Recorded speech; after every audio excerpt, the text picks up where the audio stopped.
Bismillahirrahmanirrahim. Assalamualaikum warahmatullahi wabarakatuh. Sahabat, adanya e-bisnis membawa banyak sekali manfaat, baik bagi pelaku bisnis maupun konsumen. E-bisnis telah menjadi sarana komunikasi antara berbagai pihak yang saling membutuhkan. Secara umum, manfaat yang dirasakan adalah kecepatan dan kemudahan dalam melakukan berbagai operasi bisnis secara lebih efisien dan optimal. Manfaat pertama adalah memperluas akses. E-bisnis memungkinkan akses yang semakin luas yang dapat menjangkau semakin banyak pasar, pelanggan, pemasok, penyedia jasa keuangan, dan lain-lain. Dengan dukungan teknologi yang semakin canggih, informasi yang diperoleh juga akan semakin banyak dan bervariasi. Karena itu, para pelaku bisnis mendapat kesempatan menentukan pilihan terbaik untuk terus mengembangkan bisnisnya.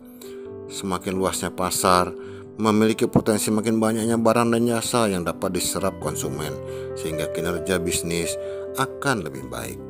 Yang kedua, efisiensi dan efektivitas sumber daya. Dengan e-bisnis, pelaku bisnis dapat melakukan operasional usahanya dengan lebih efisien, efektif, dan optimal. Agar e-bisnis dapat berjalan dengan baik, otomatisasi operasional bisnis harus dilakukan dengan menggunakan teknologi informasi. Ini akan mendorong terjadinya efisiensi dan semakin optimalnya penggunaan berbagai sumber daya seperti tenaga kerja, waktu, dan energi. Dengan demikian, pelaku bisnis dapat semakin memperbaiki kinerja bisnisnya sekaligus mempertinggi daya saingnya. Yang ketiga, laba usaha. Semakin luasnya akses, semakin efisiennya penggunaan sumber daya, dan semakin baiknya pelayanan memiliki potensi besar untuk menambah pelanggan sekaligus menekan biaya operasional tanpa harus mengurangi mutu produk. Ini akan mendorong operasional bisnis menjadi semakin efektif dan produktif. Secara keseluruhan, ini semua akan dapat meningkatkan laba perusahaan. Keempat, mutu layanan. E-bisnis menuntut adanya pelayanan yang terstandarisasi dengan baik, mulai dari penyebaran informasi, melayani respons dan pertanyaan pelanggan, negosiasi, pemesanan, transaksi, sampai pengirim barang. Semua layanan tersebut harus dapat dilakukan dengan baik dan cepat, yang secara keseluruhan akan dapat mempertinggi mutu layanan dari yang sebelumnya. Pelayanan yang baik akan dapat meningkatkan citra perusahaan yang akan sangat berpengaruh pada kepuasan, kepercayaan, dan loyalitas pelanggan. Kelima, memudahkan konsumen.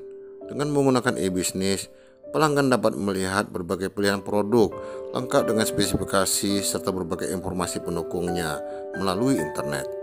Konsumen tak perlu repot untuk secara langsung datang ke beberapa penjual untuk memilih, membandingkan, dan menentukan pilihan dari berbagai harga dan mutu produk yang ada. E-bisnis sangat memudahkan konsumen memenuhi kebutuhan dengan cara yang lebih cepat, lebih praktis, dan lebih murah. Sahabat, selaku pelaku bisnis, kita harus mampu mengoptimalkan berbagai manfaat yang disediakan oleh e-bisnis untuk mengembangkan bisnis. Mungkin awalnya akan cukup sulit untuk membangun standar operasional bisnis dan melakukan penyesuaian. Tapi selanjutnya, operasional bisnis dapat dilakukan dengan lebih cepat, lebih praktis, lebih murah, dan lebih mudah. Selamat berbisnis, semoga sukses. Amin. Assalamualaikum warahmatullahi wabarakatuh.